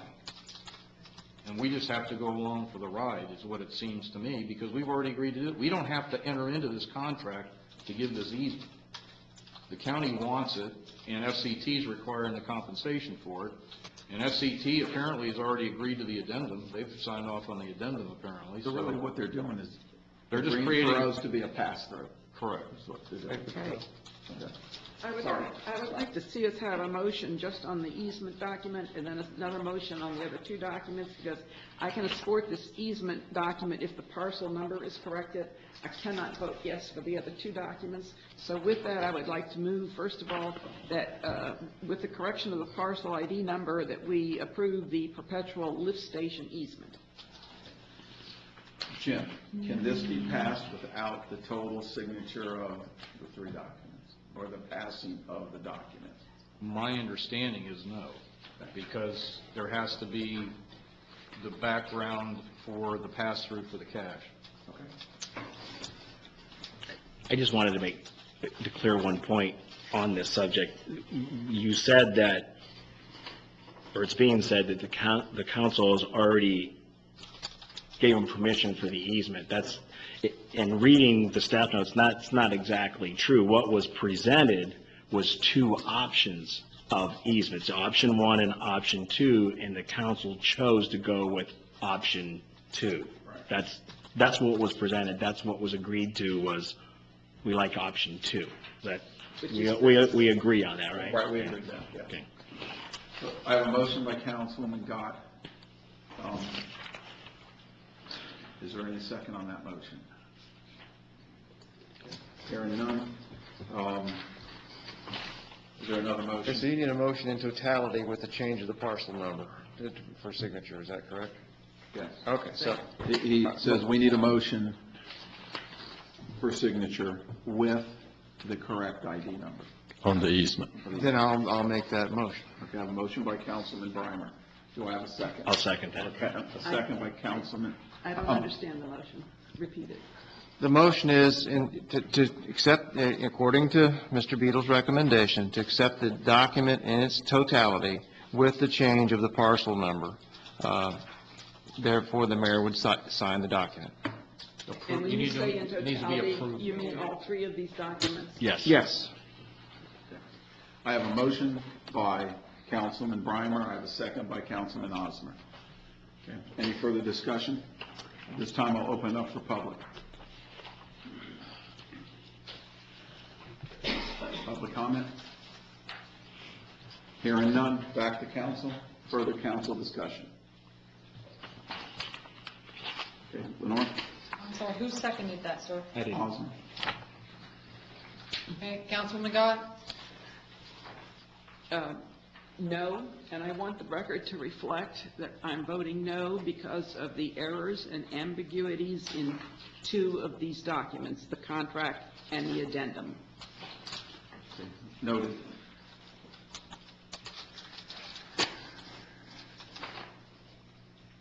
Councilman Osmer? Yes. Councilman Breimer? Yes. Mayor Catino? Yes, motion passes. And you Thank you. notice in the letter from the county that upon execution of the city mayor, then Thank you. send these forward. Okay. All right, thank you. Thank you all. Thank you, sir, very much. Moving on to agenda item 11, discuss, take action on agreement between the city of Satellite Beach and Patrick Air Force Base for the right of entry out grant. Carrie. Thank you. Thank you. Good evening. You recall when we started working with Patrick Air Force Base and the P4 initiative, one of the priorities of the Air Force Base was to see if Satellite Beach wanted to secure, acquire, and maintain some of their recreation facilities. In summary, we chose to pick up the football field, which is on the east side of South Patrick in the old South Housing area, and we would move the activity at the DeSoto site, the lacrosse, football, and soccer, to that site so that we could use stormwater projects at the DeSoto site. The 5-year lease agreement that the Air Force Base is preparing for us to be able to utilize that football field was a bit delayed. They wanted us to be able to get on the field so that we could begin maintenance on it, weed and fertilizer, things like that. So they have presented to us the right of entry agreement, which you have before you tonight. And that simply permits the city to get onto that field to do some public works type maintenance. We cannot do brick and mortar additions, we cannot do demolition, we cannot alter it. If there's any concern that we might be doing too much work out there, and we don't want to do that, there's no expectation by the Air Force that we do anything out there. They just wanted to give us the ability to get on the field. Carrie, because I know we talked about this the other day on it. So basically, we're just getting the right to enter. And we can cancel this at any time with 2 days' notice, correct? Yes, sir. So this is the precursor to an agreement that's supposed to be to us, or hopefully to us by End of 1st July. August, end of July, correct? Mhm. Okay. Move to approve the Patrick Air Force Base right of entry agreement. Second. Motion by Councilman Gott, second by Councilman Osmer. At this time, open up for public comment on agenda item 11. Bring it back to council. And the agreement you haven't seen yet, though. So We have that's- not. Okay. Any further? I mean, I think that we're only talking about, what, 6 weeks here? We're hoping that's all. I mean, because if we're talking the end of July, we're already in the middle of June, so I'm assuming we're only really talking about 6 weeks. We've been assured that the wing commander wants that done before she leaves in July. And, They'll but get it even done. the agreement that we're approving is only, like I said, is really only covering for 6 weeks, right? At the end of July, let's say that agreement is not done. You still have the right of entry, if I'm not Right. Yes, sir. mistaken. It'd be Okay, for that's- one Talk year. about that. That's what I wanted to clarify. But So- we could, by then, we could say, okay, we're not going to do any more until we get that agreement. That was Okay. our concern with, once we get this right of entry, we'll never get the lease, but actually, they're very committed to getting us the lease by the end of July. And we really need to get on that field to do the maintenance so it doesn't get worse and it gets more expensive. Any further comment? Laura? Councilman Breimer? Yes. Councilman Osmer? Yes. Lorraine Gott? Yes. Sorry, Councilwoman Gott, Mayor Catino. Yes, motion passes. Thank you, Carrie. Thank you. Moving to agenda item 12, discuss, take action on the ad hoc green committee appointments. I'd like to say one thing. We had 6 great people. The committee, the way it's set up right now, is 5. I'd like to see it, and I know I can't make the motion, as I'd like to see 5 and an alternate. Sorry. I'd like to see 5 and an alternate. I think all the people are really good, and if somebody can't be there, you have 5 good minds. These people came forward. It's a new committee, and I talked to Dave Vigalotti, and he's on Sampson Island, and he said he'd be more than happy to be the alternate since he's already on the city board. But I'd like to use all 6 of the people. I think they're great, they have a lot to offer, and we have alternates and other things that we do. Since we have advertised that it would be a 5 to 7 member committee, why do we need the alternate? Well, you're going to have an odd number if they're voting on anything, right? You're going to have an even number when they're voting on anything and not have the, or you keep it open, you make another date to interview, and you add the 7th person. I don't want to lose anybody, I guess, is my main thing here. And if right now, if that's all we have, and we want to make sure it functions with a tie, someone can break a tie, then we make them an alternate. If someone else comes, we can always change it. But Okay. I just don't want to lose. I think we have some good people, and I want to see. Mr. Mayor, I just along that discussion, actually, there's 2 members that are on the Sampson committee. what's the ruling about being on the Sampson committee and being on this? They don't conflict. Okay, that's what I wanted to make sure. Committee, I think, is the reason why they're not. Louder, please. Louder? I said they do not, I didn't hear what you said. okay, they did not conflict because it's an ad hoc committee.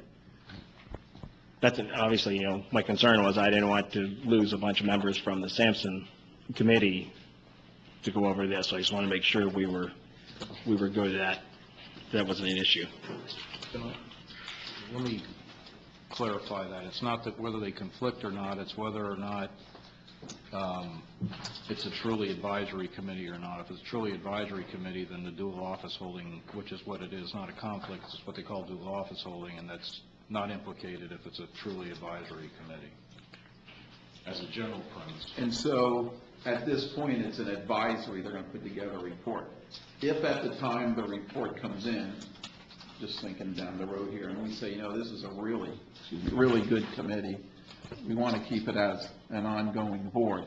At that point, then, when we change it, or if we did make it a permanent board, then that would come into effect, correct, with those Maybe or members? maybe not. Depends on what powers you give the board. Okay. It's the functions of the board that determine whether or not dual office holding comes into play. Okay.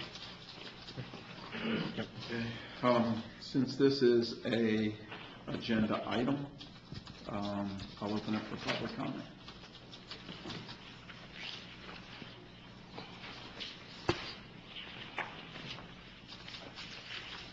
John Fergus, 135 Maple. On the question of alternate versus membership and all that, my personal opinion, if it's 6 applicants, make it a 6-member committee. If you make it a 5-member committee and one person's absent, you got an even number anyway. So, and I can't imagine that this group's going to lock up on a 3-3, which, by the way, is a failed motion anyway. So I don't see that there's a problem with just having 6 members. Thank you. Floor is still open.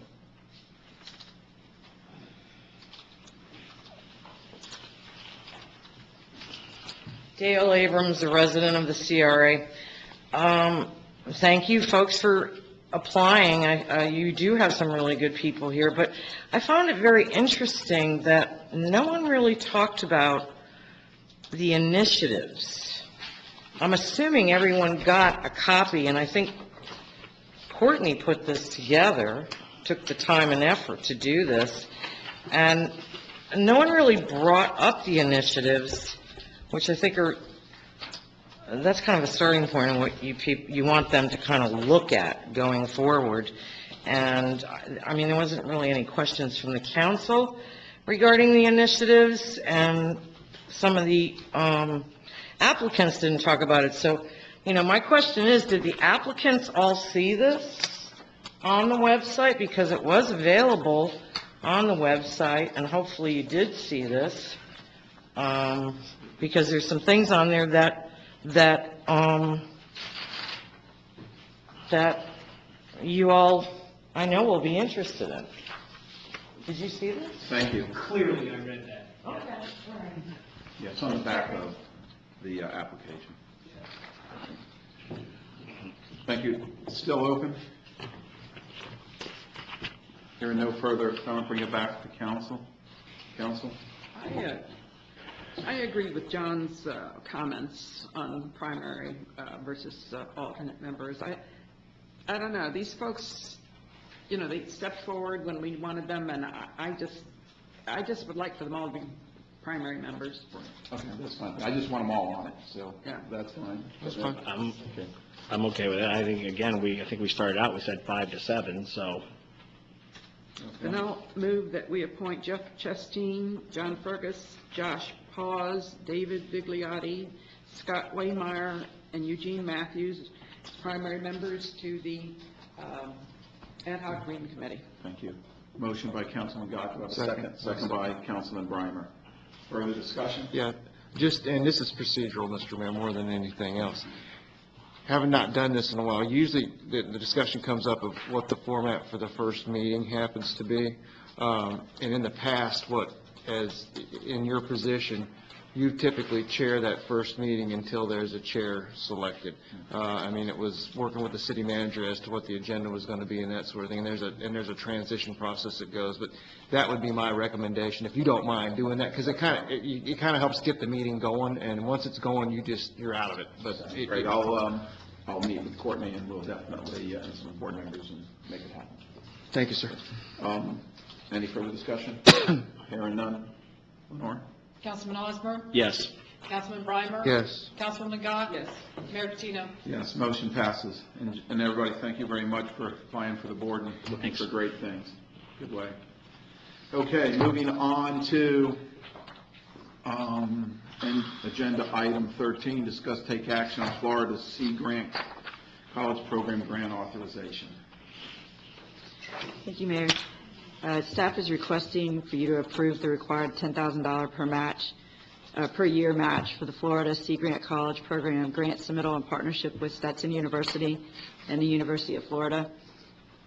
The city is proposing to partner with these two universities to submit a grant to create a GIS database of the city's buildings and critical infrastructure, primarily our stormwater system. This would basically provide a GIS layer database, which we don't have right now, which would allow us to basically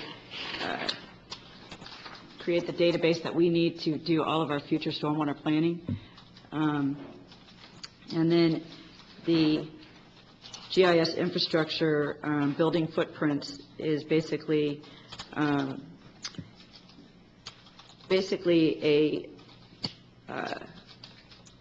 GIS layer that will provide a defined first floor elevation for structures with publicly available elevation certificates.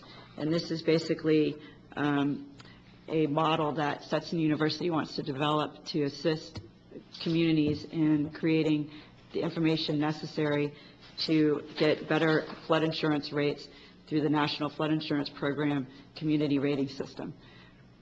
So this is basically something that I was looking for, which was an infrastructure GIS database layer.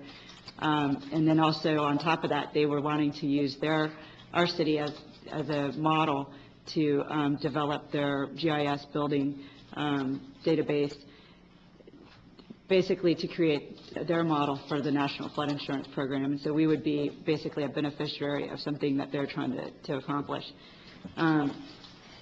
This type of information would normally cost, quite a bit of money. So we're actually going to get this information for a very low cost.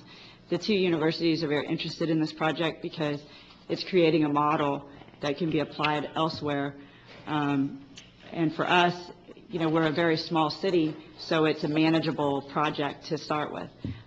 So they're very interested in that. The total grant amount that we're requesting is $302,516,000. The matching funds is $103,227. Our matching share of that is $20,000 over 2 years. The Stetson University match is $58,851. And the University of Florida match is $24,376. So their matches are more than ours, but we will be a major beneficiary of that database. I have a question. Are we going to submit a grant application with them, or have they already obtained the grant, or what? No, they've submitted the grant application contingent on us approving the match. Okay. Thank you. In that case, I'll move that we authorize $20,000 over 2 years in a Florida Sea Grant with Stetson University and the University of Florida to create a GIS database of city buildings and critical infrastructure. Thank you. Have a second? I'll second. Second.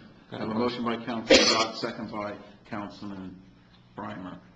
Question, Courtney, so they're going to get $302,000 to do this, and our share is only 20.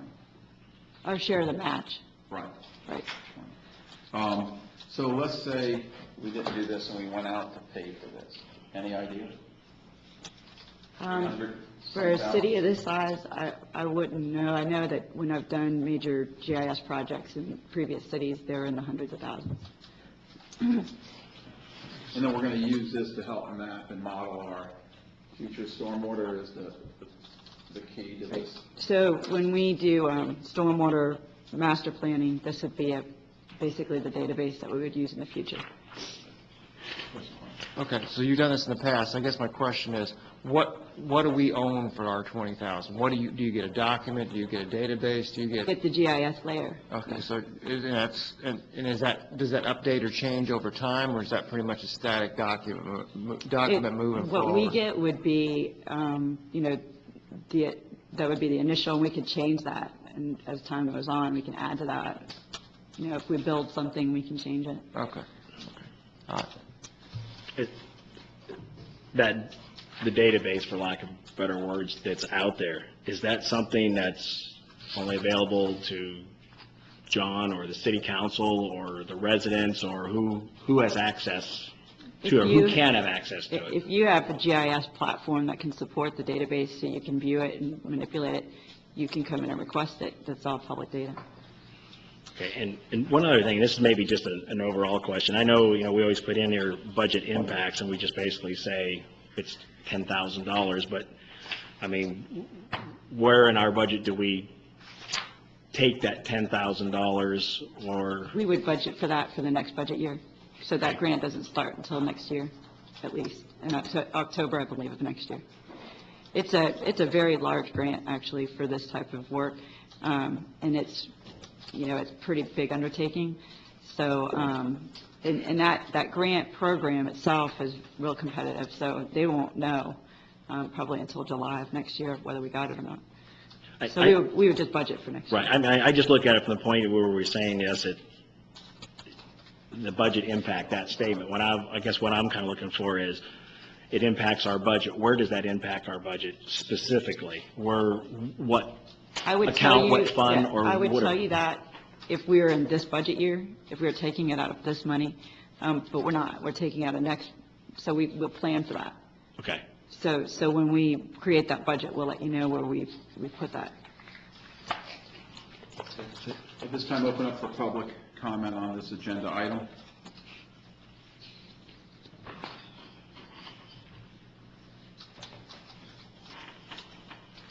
Dale Abrams, resident of the CRA. Are there any other cities that would be interested in getting on board with this? Oh, yeah. Like Cocoa Beach or Indian Harbor? Are they aware of this? Of this particular application, no, I don't think so. Okay. The other question is, doesn't the county have a GIS system? Yes. Do we have access to that? We have access. Is it the same type of GIS system? Yeah, well, different local governments have different, sizes and maybe software, but the county has a GIS system, and if we, when we have GIS databases, with our engineering firm and our planning firm, and if we need their data, we can ask for it, and they will send it over to us. So is that different than what you're looking at here? Oh, yeah. Okay, what about the East Coast Central Florida Regional Planning Council? They have GIS systems on their website. Is that something the same as what you're looking at here, and do you have access to that? This is data that's very engineering level, planning level data, like where the maps or where the streams and lakes are, or something that the Regional Planning Council would have, where your roads are, things like that. But this is much more detailed engineering level data. And this is going to save us money on our flood insurance going forward if we get this grant? It will. Yeah. But we may have to go through some mitigation to do that. I have no idea. You don't know? We haven't done it yet, so no. Yeah, I know, but I've been doing some research on this, and I guess you do have to do certain things in order to qualify, and I think it's supposed to help our CSR rating also. That's what Stetson University feels is the case, yes. Okay.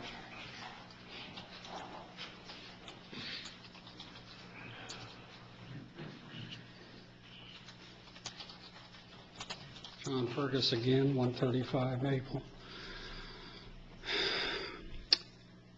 Keep in mind that this project involves students at two universities. Students do not charge what professionals charge. If the grant is for $300,000, you're talking a significant multiplier over that if the city contracted with somebody like our city engineer to do the job. You know, this is not as good as when we bought Hightower, $3.8 million, we paid $6,000. But it kind of ranks up there. 20,000 out of 300 isn't too bad a ratio. My guess is that Courtney will find the money somewhere, probably out of the legislative budget, but that's okay.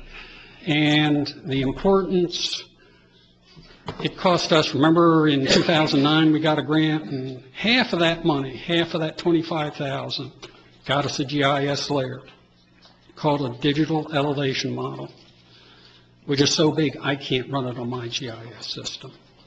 This is not a system, it is data, and it is very specific to the city, and will probably be extremely useful in the future in figuring exactly where we're going, and it will probably give the city engineer the capability when he designs a stormwater system to decide, yeah, we need a pipe this big, but this is a 50-year system. The river might rise another 6 inches in 50 years. That'll reduce the flow capacity. Let's, instead of a 30-inch pipe, we'll use a 42. And it'll cost you 5% more on the project. And so it will be useful. It's coming extremely inexpensively for us.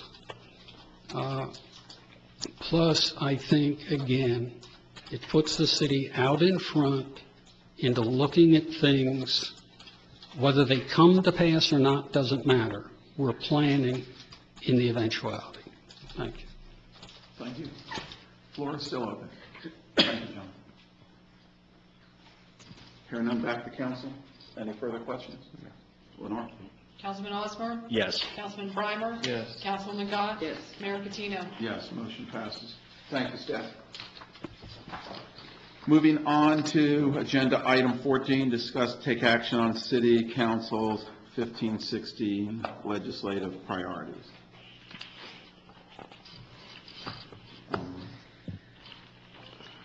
I received one. Mine. I'd like to see us more funding for the Indian River Lagoon and funding for stormwater. Stormwater is going to be our huge expense here. The infrastructure, we tear up streets, we're going to have to put piping down and so forth, and we're a city that's built out. And so I see that we could use help in obtaining money for stormwater and the help of the Indian River Lagoon to dredge out the rest of these canals in the city.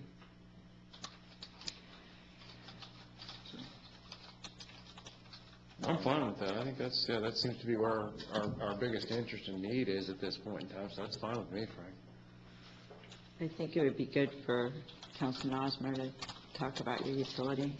The one that was going through Florida League of Cities now, and one of the things they were talking about was utilities, and if you come down and do a project, for example, who pays for the relocation of those utilities? That was one of the things that I had sent to Courtney. It was quite interesting talking about, you know, for example, A1A, if they come down there and they got to move the utilities, you talk about who pays for those utilities, and what they were trying to push is that you push that back on the utilities, pay for their own utility movements, which I think, since we're doing so many projects in the city, and we're widening roads, and we're doing streetscaping and all that stuff, I think, number one, there's probably going to be a lot of utilities involved with moving that. I certainly want to make sure that, although it's kind of a city project to move that, that we don't incur the cost of moving the utilities if we don't have to. I think the long-range effort to talk about that is there may be opportunities down the road that when you do something widening like A1A and FPL has to relocate those utilities, maybe could get the discussion going of where people want to put those utilities underground, since that seems like one of the most popular items that citizens are always talking about is, can we get FPL to get those lines underground? Well, obviously the issue we have right now is we can't afford to do that. But if they have to pay for that relocation at their expense, putting them underground may be at least enough to open up a discussion to maybe get them to fund a part of that cost if they're responsible for the relocation anyways. So I thought that was a very interesting one. It's one that I know Florida Leasing is looking at now that I find it could benefit the city in the long run. That was one of the important ones. I think the other one we spoke about too, obviously, Amendment 1, and there's an awful lot of interest in people talking, as you say, about the environment. People voted for that money to be spent a certain way. They want that money spent a certain way, and there doesn't seem like it's being spent that way or going to be spent that certain way. I think that is a call from citizens who say, hey, we want what we voted for. We want what we asked for. So I think that is one of those things that we should probably make that a priority to get what we asked for and what the citizens voted for. I agree. Regarding the utilities, I think you have two issues there. There was a bill last session that utility companies were trying to push through that would require cities to pay for the relocation of their utilities when we do a road project. And that bill, I think, it died in committee basically from a fluke. And they really do feel that it's going to come back this next session, which would basically add a huge expense to our, road projects for somebody else's infrastructure that they just happen to have, rights that we give them to be in our right-of-way. So I think that might be, an issue that you want to make, a priority to get, to make some responses to and write letters. The other is the relocation of electric utilities, which was brought up in our climate change, projects and our survey, and a lot of people had that as a top priority. And, maybe we make that a legislative priority to start that discussion with utility companies of, how do we get this done easier? Right now, the rules that FPL has is make it almost impossible for cities to do it, so. Well, there was a study in 1981, there was a study back in the 90s and so forth, and, that is an item that has always come up. And then this resiliency that came up also. I mean, it continues to come up. I know we've looked at it once, but my thing is we can't stop. We've got to push for that. Just to go back, when the CRA was first formed, that was one of the things that was going to happen along there one day. It started out as, I think, like $1 million a mile, and then it went to $2 million a mile, and then I don't know where it's at today. Yeah. And I think Laura Kennedy, they had been working with some surveying and where it could be done and all that sort of thing. And then, of course, everything changed. But the take I got on it back then is that the FPL really doesn't want to do underground utilities. They want nothing to do with that because it makes their work that much harder to do. So, I mean, not that I'm not supporting what you're saying, Steve. There's some history with it. It goes back that if the city wants to put them underground, that's great. It's $2 million, $3 million a mile, and we're supposed to figure out how to bear those costs of where they need to be moved on somebody's private property, how we buy that property. So, but yeah, whatever we can do, I'm for it. So that's fine. But there is some history there, Courtney, when you start getting into moving this forward. There's some documents there that were brought forth. And the issue that was in the survey to the residents was loss of power. So there may be other ways to deal with that that aren't underground. So instead of making that a legislative priority, you could just ask staff to start the conversation with FPL and make them aware of that concern, and start that process this year. And then if we get nowhere, we can make that a priority next year. So that that might be another option for you. And then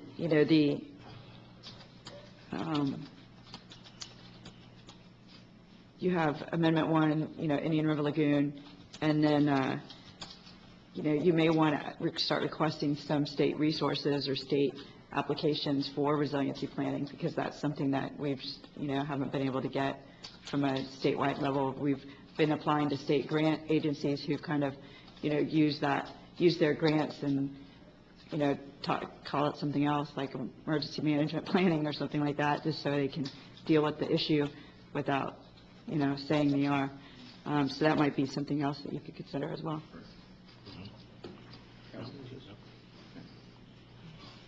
Any other? No. Okay. Do you have more? So Indian River Lagoon, Amendment 1. Steve said The utility relocation. Relocation. Right, okay. I got it. I mean, obviously, that goes through, and what they were trying to do is say this, if they have to relocate, they want us to pay for it. I definitely don't think, That's definitely. we definitely don't want to be in that position, especially when we're trying to do all this new streets and repaving and stormwater and all this stuff. The last expense we really want is to pay for that also. So that's why I said I think. And that's the way it is right now, is that way you have to do it, so I see where you're. I say we need to get away from that if at all possible, because that is a huge cost, and it only goes up every year. So I think it's what we should really look forward to. And, the other thing is not that it has any pertinence to what there are some cities close by to us that have absolutely no interest in underground utilities. I mean, it's not even on their radar screen, because I remember us having that discussion, and it was, well, you guys might want to do that. We have no interest in that at all. So that means, basically you got one underground, one above ground. It just depends on which line you cross, who's got them above and who's got them below. So anyhow. It is an agenda item, so I'll open up for public discussion. Hearing none, back to council. Consensus? Sounds good. I like it. Thank you. Moving on to agenda item 15, agenda items for the next regular meeting.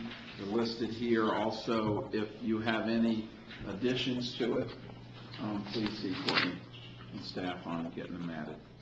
I'd like to see us on future agendas to move up any of these award presentations, proclamations, that sort of stuff, move that up to the top before citizen comments. I had a talk with Courtney today on the order. Employees too. I mean, if they're here, I'd rather them not be here for the last item, so we'll take a better look at that. Is that okay? Oh, yeah. And will we be doing a plaque for John Baker next time? I think he's scheduled for the 15th of July. 15th. Because they've been out of town. Okay. Okay. And again, any other information you need, please see Courtney or items to add. Moving on to agenda item 16, appointments to boards. We have two here. Do I have a motion? Move to reappoint Tom Willett as the primary member to the Board of Adjustment, and Robert Gammon as primary member of the Code Enforcement Board. I have a motion by Councilman Gott, second by Councilman Breimer. Discussion? Hearing none. Lenore? Councilman Osmer? Yes. Councilman Breimer? Yes. Councilman Gott? Yes. Mayor Patino? Yes, motion passes. Moving on to agenda item 17, adoption of minutes to May 20th, 2015. Motion.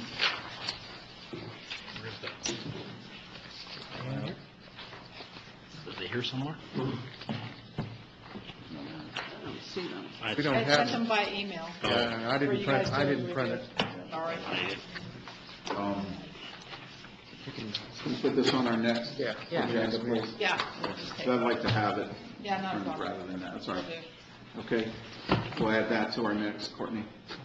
Just add. Yep. Yes, thank you. Moving on, any further business before this council? Hearing none, thank you, staff. Meeting's adjourned.